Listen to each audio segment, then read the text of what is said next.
새해 2015년 첫날을 맞이하면서 부푼 꿈, 또 새해 계획을 열심히 세워서 힘차게 출발했죠. 오늘이 벌써 1월 마지막 주일입니다. 25일이 훅 하고 지나가고 있어요. 정말 요즘 제가 살면서 절실히 느끼는 것이 안방마님의 역할이 뭔지 제가 뼈저리게 느끼고 있습니다. 집에를 들어가기가 싫어요. 밖에 나가면요. 밖에 나가면 뭐 해먹지? 또 어떻게 살지? 뭐 이런 걱정 때문에 또 집에 가면은 또 앞에 놓여져 있는 일들을 또 처리하지 않고는 또 감당할 길이 없어서 이것저것 하다 보니까 저에게 요즘 가장 시급한 문제가 시간이 참 너무 빨리 지나간다. 정말 똥살같이 지나간다는 것이 요즘 살아가면서 제가 느끼는 세월에 대한 느낌입니다. 자, 새해의 첫날 우리가 희망과 부푼 소망을 가지고 시작을 했죠. 뭔가 좋은 일이 일어날 줄 기대하면서 시작을 했습니다. 자, 여러분 25일 지났는데 어떠세요? 작년과 다르게 새해가 시작되자 좋은 일들이 많이 생기고 또 기쁘고 오늘 우리들이 찬양했던 것처럼 이 아름다운 역사들이 여러분들 삶 가운데서 일어나고 있습니까? 아마 우리들 대부분은 작년과 크게 달라진 게 없을 겁니다. 오히려 삶은 살수록 버티면 버틸수록 더 힘들어지고 어려워지는 게 우리가 나이 들어가면서 살면 살수록 느끼는 그런 감정일 겁니다. 그래서 여러분, 오늘을 행복하게 살아가는 자세가 그래서 중요합니다. 내일은 더 힘들거든요. 그래서 이왕 내일 더 힘들어질 거 걱정하지 말고 오늘 주 안에서 우리에게 주시는 기쁨과 즐거움을 회복하시면서 인내하시면서 살아가시는 여러분들이 되시기를 바랍니다. 그러면 언젠가는 여러분들이 참으로 기뻐하고 즐거울 날이 우리 인생의 삶 가운데서도 오겠죠. 꽃이 피겠죠. 그날을 바라보면서 최선을 다하면서 우리에게 허락하시는 신앙의 삶들을 감당하시는 여러분들이 되시기를 바랍니다. 요즘 교회를 쉬시겠다고 하시는 분이 참 많아요. 그래서 제가 새해에 들어오면서 좀 걱정이 성령이 충만해야 되는데 걱정이 충만해요, 제가 지금. 그래서 밤에 잠을 자야 되는데 잠을 이룰 수가 없어요. 그래서 참 어떻게 하나 근심과 걱정 가운데 지나다가 오늘 아침에 여러분들 얼굴을 뵈니까 저분들 기도했는데 나오셨구나, 빠지지 않으셨구나, 얼굴을 보면서 확인하니까 제 기쁨이 얼마나 충만한지 모릅니다. 여러분들이 주일날 이 성전에 이렇게 앉아 계시는 것, 그것만 하나라도 저는 기쁨과 소망으로 충만해지고 싶습니다. 그래서 여러분, 가능하면 열심히 주의 성전에 나오셔서 함께 신앙생활 하시기를 바랍니다. 제가 여러분들께 오늘 말씀을 통해서 주고자 하시는 말씀은 힘들고 어려워도 기쁨을 잃지 말라는 겁니다. 지금 살아가는 게 참 힘들고 어려우신 분들은 제가 이렇게 힘들고 어려운데 어떻게 기뻐해야 합니까? 그렇게 반문하실 분도 계실지 모르겠습니다. 여러분, 기쁨에는 두 가지 종류가 있습니다. 기쁨이 뭡니까? 원어적인 해서 세상 사람들이 느끼는 기쁨은요, 내가 뭔가 나의 욕구가 충족되어질 때에 느끼는 감정입니다. 다시 말하면 여러분들이 바라고 원하는 일들이 생겨질 때 그때 기뻐한다는 거예요. 그게 세상적인 차원에서의 기쁨입니다. 그러나 저와 여러분들은 하나님을 믿는 백성이기 때문에 이런 차원의 기쁨보다는 또 다른 기쁨이 뭔가 하나님과의 관계가 회복되어지면서 영적으로 누릴 수 있는 기쁨이 있다는 겁니다. 그 기쁨은 세상 사람들이 감히 알지 못하고 그 기쁨이 무엇인지를 표현할 수가 없습니다. 왜? 우리만 하나님의 영적인 은혜 가운데에서 허락되고 그 기쁨이 우리 가운데 충만케 되어질 때에 우리가 세상의 모든 욕구가 채워지지 않는다 할지라도 힘들고 어려운 삶이 내 삶 속에서 지속된다 할지라도 우리는 항상 기뻐할 수 있게 된다는 것이죠. 그래서 사도 바울이 그렇게 얘기하지 않습니까? 항상 기뻐하라, 쉬지 말고 기도하라, 범사에 감사하라. 이는 너희를 향하신 하나님의 뜻이다. 이렇게 우리에게 이루어주셨습니다. 여기에서 항상 기뻐하라 라고 하는 이 말이 바로 영적으로 하나님과 올바른 관계를 유지하라 라는 그런 뜻입니다.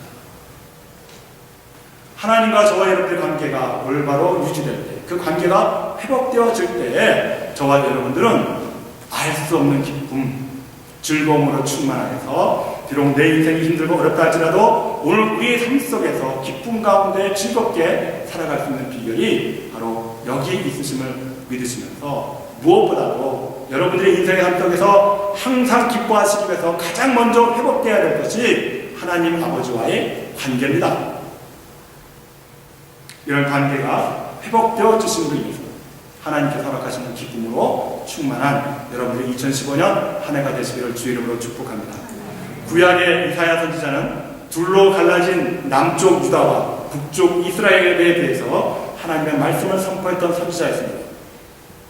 이스라엘과 유다는 하나님을 버리고 가나안과 그 주변 국가들이 섬기는 이방신들에게 마음을 빼앗겨서 하나님을 배신하고 하나님을 버렸습니다. 그래서 이사야 선지자는 이 두 나라의 백성들에게 하나님의 심판이 곧 임하게 될 것이라고 하는 멸망을 선포합니다. 뿐만 아니라 이렇게 멸망당하는 이 두 나라의 백성들은 하나님께서는 결코 버리시는 것이 아니라 메시아를 보내주셔서 다시 구원케 하실 것이라고 하는 것을 예언하고 있습니다. 범죄한 백성이라 할지라도 회개하고 다시 하나님께로 돌아오면 용서하신다는 것이 이사야 선지자의 예언의 핵심이었습니다. 특별히 오늘 우리가 함께 교독한 본문의 말씀은 이러한 하나님의 구원의 은총으로 말미암아 고통받는 백성들에게 참된 기쁨과 즐거움을 회복하시겠다고 선포하시는 말씀입니다. 이사야 선지자의 예언대로 북이스라엘은 예수님께서 오시기 전에 기원전 722년에 아수르라고 하는 나라에 의해서 멸망을 당합니다. 그리고 남유다마저도 344년이 지난 다음에 BC 586년에 바벨론의 침략을 받고 멸망을 당하고 대부분의 백성들이 포로로 붙잡혀갔습니다. 이러한 백성들에게 무슨 희망이 있고 기쁨과 즐거움이 있겠습니까?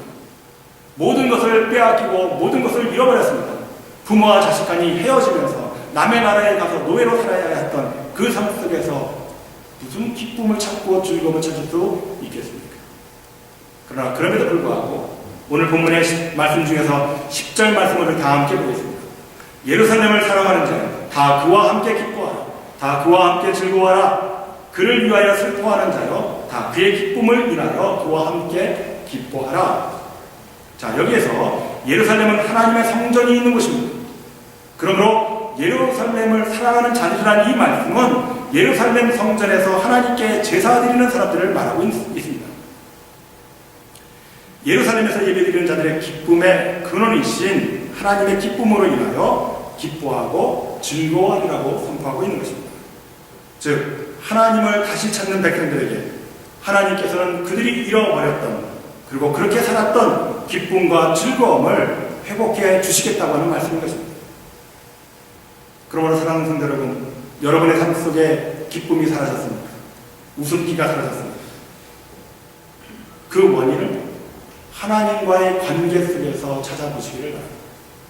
무엇이 없어서, 무엇이 부족해서, 무엇을 잃었기 때문에 내가 슬퍼하고 좌절하는 것이 아니라 하나님과의 관계가 깨어지고 내가 세상의 기쁨과 즐거움을 위해서 살았기 때문에 하나님께 드려야 할 예배를 소홀히 했기 때문에 하나님의 말씀에 순종하지 못했던 삶의 결과로 말미암아 하나님의 관계가 깨어지므로 저와 여러분들이 얼굴에는 기쁨과 웃음이 사라진 것은 아닙니까?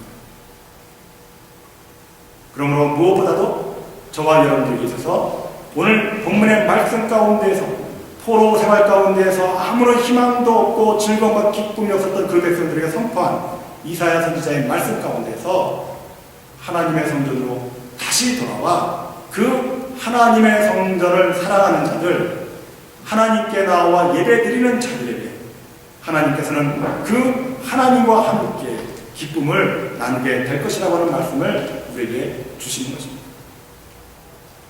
삶의 재미가 없고 보람도 없고 낙도 없는 여러분, 오늘 이 말씀을 명심하시면서 그와 같은 내 삶의 결과, 그 원인이 무엇인가를 다시 한번 깊이 생각하면서 하나님과의 관계를 회복하시는 여러분들이 되시기를 바랍니다. 예루살렘을 사랑하는 자들, 하나님께 예배드리는 자들에게 하나님 아버지께서 회복하실 기쁨과 즐거움의 첫 번째 이유는 무엇인가? 오늘 본문 속에서 우리에게 말씀해주고 있는 것이 바로 11절 말씀을 보니까 만족하고 풍성한 은혜가 있기 때문에 기뻐하고 즐거워할 수 있다는 겁니다.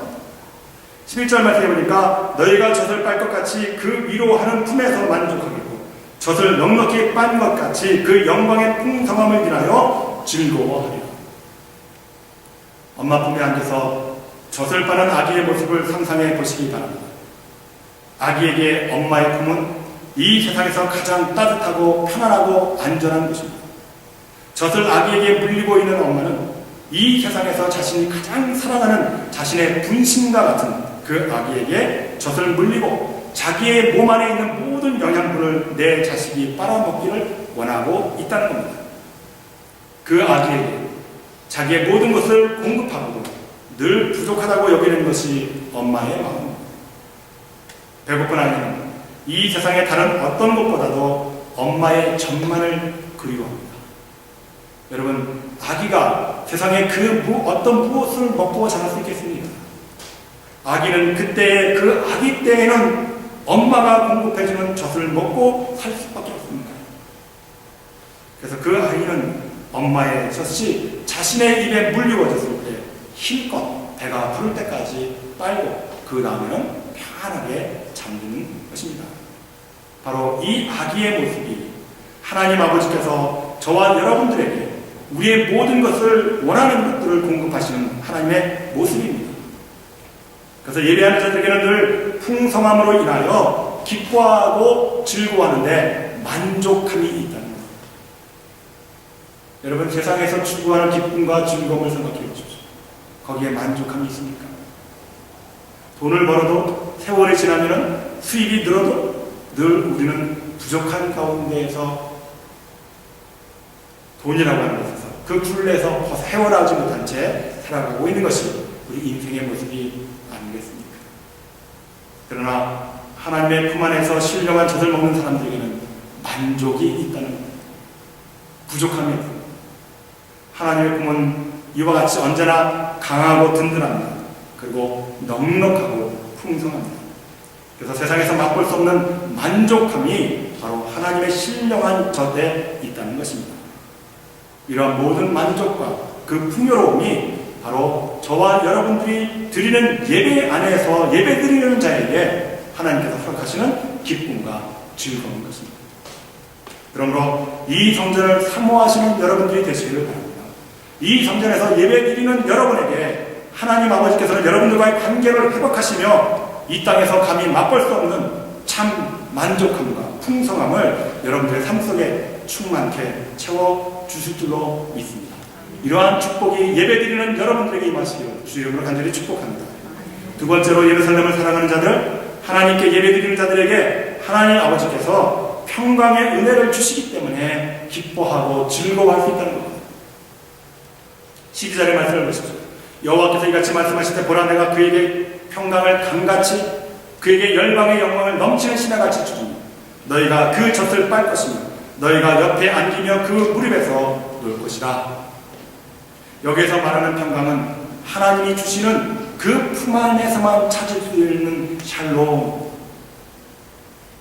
평화를 미국 사람들은 영어로 피스라고 하죠. 이 피스라고 하는 단어의 어원은 라틴어 팍스에서 왔습니다.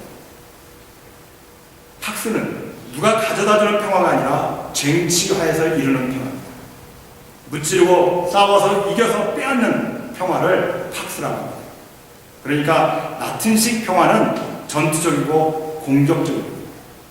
그러나 샬롬은 하나님께서 주시는 것입니다. 하나님은 우리에게 평강을 주십니다. 그 평강을 우리에게 허락하시기 위해서 하나님 아버지께서는 하늘보다를 버리시고 이 땅에 친히 내려오셔서 십자가에서 죽으심으로 그 사명을 감당하셨습니다. 그래서 이사야 선지자는 53장 3절에서 그가 징계를 받음으로 우리가 평화를 누린다고 선포하고 있는 것입니다. 저와 여러분들이 누리는 평화는 하나님 아버지께서 저 십자가 위에서 내 대신 죽어야 할 그 죽음을 거기에서 스스로 지시고 거기서 죽으셨기 때문에 그 사실을 믿는 저와 여러분들에게 허락하시는 강같은 시내같이 넘치는 풍성한 평강인 것을 믿으시는 여러분들이 되시길 바랍니다. 이런 하나님 아버지 평강이 우리 마음 가운데 우리 심령 속에 살아 역사하는데 무엇이 그렇게 두렵고 어렵고 힘들고 괴로우십니까? 힘들고 어렵고 괴로우시니까 이 성전의 문이 활짝 열어서 기도하시라고 하시는데 왜 이 자리를 마다하십니까? 예루살렘을 사랑하는 자들, 하나님의 성전에 나와서 예배 드리시는 여러분들이 되시길 바랍니다. 내 삶 속에서 가장 큰 평화가 바로 이 장소에서 이루어짐을 믿으시는 여러분들 되셔서 세상의 즐거움과 기쁨을 이제는 그만 포기하시고 이 성전에서 나와서 하나님 아버지께서 만세전부터 택하여 세우신 여러분들에게 허락하시는 참된 평강을 누리시는 여러분들이 되시기를 주의 이름으로 축복합니다. 아멘. 셋째로 예루살렘을 사랑하는 자들, 하나님께 예배를 드리는 자들에게 하나님 아버지께서는 위로해 주시기 때문에 기뻐하고 즐거워할 수 있다는 것. 13절의 말씀을 드리겠습니다. 어미가 자식을 위로한 같이 내가 너희를 위로할 것인지 너희가 예루살렘에서 위로를 받으리니. 위로받는 장소가 중요합니다. 제가 구약을 여러분들에게 말씀을 드릴 때마다 예루살렘 성전을 이야기할 때마다 나의 도움이 어디서 올고 눈을 들어 산을 보라. 그의 도움이 천지를 지으신 여호와께로서다. 천지를 지으신 여호와께서 나의 도움이 오시는 그곳이 시온성이라는 겁니다. 예루살렘 성전. 하나님이 계시는 그 성전에 임하시는, 거기에서 역사하시는 하나님의 위로하심이 바로 그 현장에서 나타나신다는 겁니다. 우리는 여기서 하나님께서 이스라엘 백성들을 위로하시는 두 개의 모습을 볼 수 있어요. 첫째는 어미가 자식을 위로함 같이 위로하신다고 그렇게 말씀하고 있습니다. 어머니의 사랑은 무제한적이고 희생적이고 강하게 나타납니다. 위로를 히란 말로 하면 파라칼레오라고 하는 단어를 씁니다. 이 파라칼레오라고 하는 뜻은 가까이서 부르다는 뜻입니다. 어머니와 자식 간의 관계, 가장 가까울 수 있는 친밀한 관계죠. 그래서 그 자식에게 엄마가 할 수 있는 마음에 있는 이야기를 전해주는 것, 바로 그것이 위로라는 겁니다. 쉽게 말하면 하나님께서 여러분들에게 이 성전에서 임하시는 위로라는 겁니다. 하나님께 가까이 나온 여러분들에게 하나님께서 가장 친밀하게 여러분들을 말씀을 통해서 여러분들의 삶에 무엇이 잘못됐고 무엇이 올바른 삶의 모습인가를 이끌어주시고 타이르고 도와주시는 것이 바로 위로인 것입니다. 위로라고 얘기할 때 여러분 한없이 그 사랑에 젖어서 우리는 그냥 위로만 받는다고 생각하지 마시고 이 성전에서 이루어지는 하나님의 참 위로는 무엇보다도 먼저 우리들이 세상을 살면서 무엇을 잘못하면서 살았는지, 하나님 앞에서 내가 부족했던 것이 무엇인지를 하나님 앞에 기도하면서 회개할 때 하나님의 위로의 역사가 여러분에게 강같이 임하시는 축복이 임한다고 하는 사실을 믿으시는 여러분들 되시길 바랍니다. 이러한 위로함이 저와 여러분들에게 어미가 자식을 위로함 같이 하나님 아버지께서 여러분들을 사랑하시는 마음으로 그렇게 위로하신다는 것입니다. 둘째로 예루살렘에서 위로를 받게 된다는 것입니다. 바벨론에게 포로로 끌려간 유대 민족은 그들의 꿈은 예루살렘으로 다시 돌아오는 것이었습니다. 예루살렘에는 성전이 있었습니다. 그들이 죄를 짓고 회개할 때도, 하나님께 기도할 때도, 경배하고 제사 드릴 때에도 그들은 성전을 찾아서 그곳에서 예배드리고 기도했습니다. 그리고 제사 드렸습니다. 성전은 이와 같이 그들의 삶과 신앙의 중심이었습니다.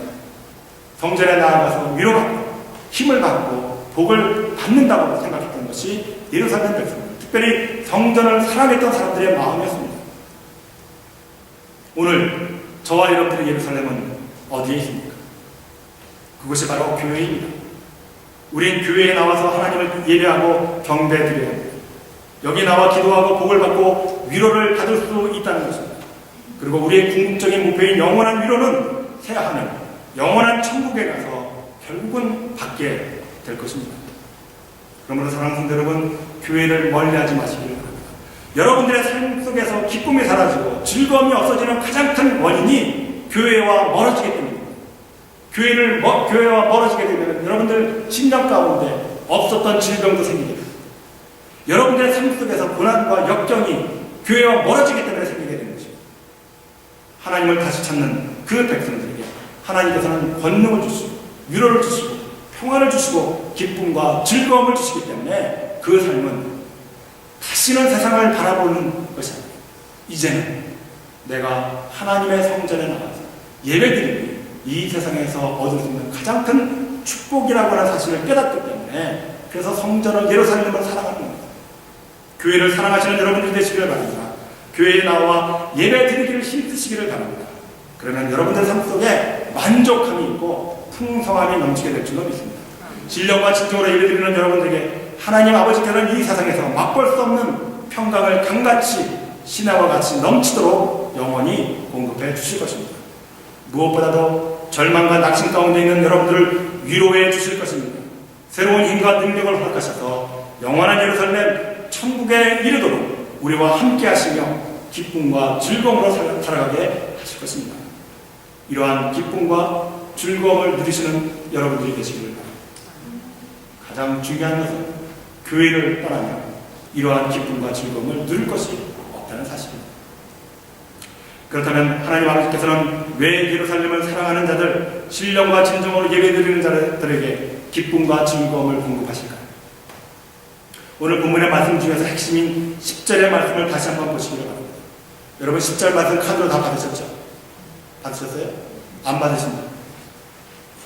새해부터 주일날 설교 가장 핵심되는 본문 한 절씩을 여러분 일주일 동안 외우게 되어 있습니다.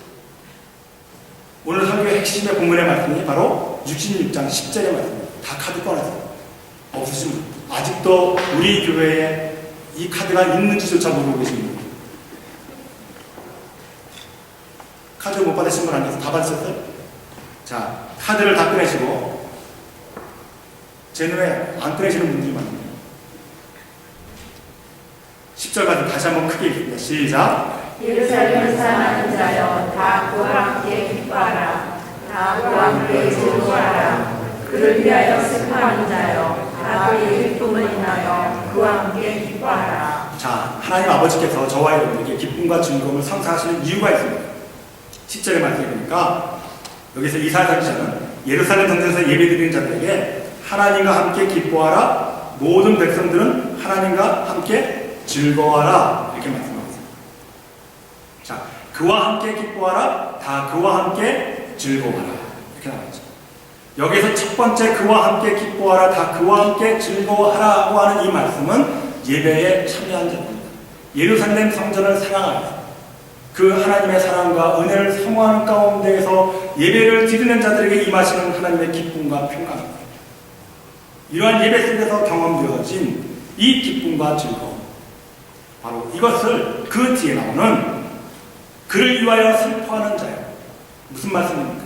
예루살렘 성전이 빼앗기고 회파되고 무너져서 이 사실을 바라보면서 슬퍼하는 자들, 아직도 바벨론 포로에서 돌아오지 못한 백성들, 그 사람들에게 다 그의 기쁨을 인하여 그와 함께 기뻐하라 이렇게 되어 있는 말씀입니다. 무슨 얘기입니까? 예루살렘 성전에 먼저 귀환되어서 그 예루살렘 성전에서 예배드리는 자들에게 하나님께서는 기쁨과 즐거움을 허락하셨습니다. 만족함과 풍성함, 평강이, 위로가 그들과 함께했습니다. 예루살렘 성전에서 예배드리는 그들에게 그 은혜와 사랑을 경험한 이 백성들이 해야 할 또 다른 책임이 오늘 본문 말씀 속에서 주어지고 있습니다.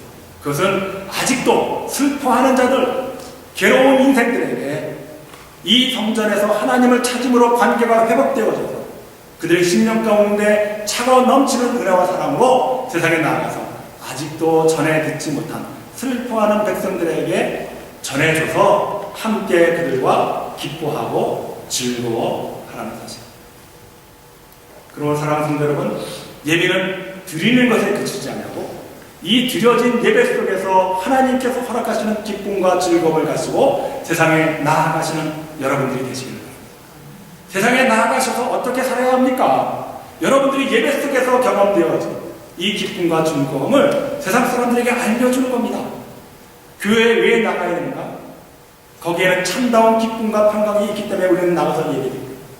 우리와 같은 기쁨과 평강을 누리시기를 바랍니다. 그래서 내가 당신에게 예수를 증거하는 것이고 교회에 그렇게 나가고 권면하는 것입니다. 그렇게 전도하시는 여러분들이 되시기를 바랍니다. 그러기 위해서 저와 여러분들이 이 성전에서 하나님께서 주시는 말씀을 통해서 새로운 은혜와 사랑을 경험할 수 있는 그 일이 필요하다는 거예요. 이 경험을 하지 않고 어떻게 세상에 나가서 내가 받은 하나님의 사랑을 증거할 수 있겠습니까? 그러므로 이러한 사랑과 은혜를 허락하시는 이 말씀을 여러분들이 열심히 묵상하시면서 약속된 이 말씀이 내 삶 속에서도 내 심령 가운데서도 하나님 이루어질 수 있도록 나의 연약함을 도와주세요. 나의 믿음 없음을 용서하여 주세요. 세상에서 찾고자 했었던 그 기쁨과 즐거움 때문에 내가 주님을 등한시한 내 태도를 용서하여 주세요. 그렇게 기도하시면서 하나님께서 허락하실 참된 기쁨과 즐거움을 누릴 수 있는 여러분들이 되시기를 바랍니다. 먼저 이 경험이 있어야 이것이 무엇인지 왜 기쁜지를 알아야 세상에 나가서 이 기쁨을 증거할 수 있는 여러분들이 되시지 않겠습니까?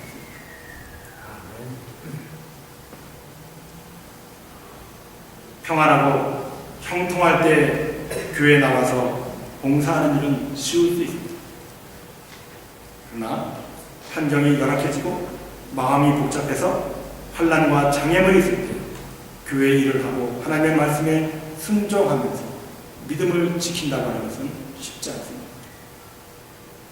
그렇기 때문에 오늘 이사야 선지자가 우리에게 주신 말씀은 포로된 백성들, 하나님을 저버렸던 그 백성들에게 멸망받아서 심판과 징계를 당하는, 그래서 고통과 환난 가운데 살아갈 수밖에 없는 그 백성들에게 주시는 하나님의 위로와 권면의 말씀입니다.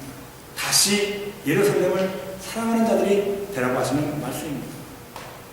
예루살렘에서 이 기쁨과 즐거움을 회복하여서 세상에 나아가서 아직도 찾지 못하는, 기뻐하지 못하는 백성들에게 하나님을 증거하고 성전에 나아가서 함께 이 자유함과 기쁨과 은혜를 누리라고 하는 사명을 저와 여러분들에게 주셨다는 사실을 명심하시기를 바랍니다.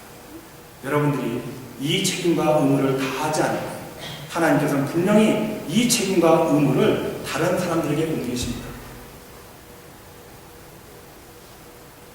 다른 사람들에게 옮겨질 때 우리는 또한 고통과 좌절 가운데 하나님과 멀어지는 인생의 삶을 살아갈 수밖에 없게 되는 것이죠. 여러분은 어느 단계의 신앙생활을 감당하고 계십니까? 주일날 그리고 매일같이 새벽 기도에 나와서 불을 지지면서 기도하는 이유가 무엇입니까? 여러분들이 세상에서 누리지 못했던 기쁨과 즐거움을 예배를 통해서, 기도 시간을 통해서 경험되어지시기를 주의 이름으로 축복합니다. 이 경험을 여러분들의 것으로 만들어서 세상에 나아가서 여러분들의 삶 속에 임하시는 하나님의 살아계심을 증거할 수 있는 복된 여러분들 되셔서 2015년 이 한 해가 여러분들 때문에 이 한사람 교회가 부흥될 수 있는 역사가 나타날 수 있도록 주 이름으로 축복합니다. 이 사실을 다른 사람이 아니라 내가 가져야 할 의무요 책임이라고, 그래서 하나님 아버지께서는 오늘 이 시대에 바로 이 시간에 저와 여러분들을 부르셔서 이 자리에 앉게 하셔서 이 이야기를 들려주신다고 믿으셔서 세상에 나아가서 이 말씀들을 실천하면서 무엇보다도 먼저 육신의 질병, 힘들고 고통과 어려움 가운데 있는 삶 속에서 당하는 여건들 주의 말씀 안에서 먼저 위로받으시고 기쁨과 즐거움으로 회복되시는 여러분들 되시기를 바랍니다. 그래서 더 강하게, 더 아름답게 새 하늘과 새 땅, 새 예루살렘, 그 하나님 아버지의 나라가 나에게 임할 그때까지 그 하늘의 신령한 기쁨과 즐거움으로 풍성하게 살아가시는 여러분들의 복된 삶이 되시기를 주 이름으로 간절히 축복합니다. 기도하시면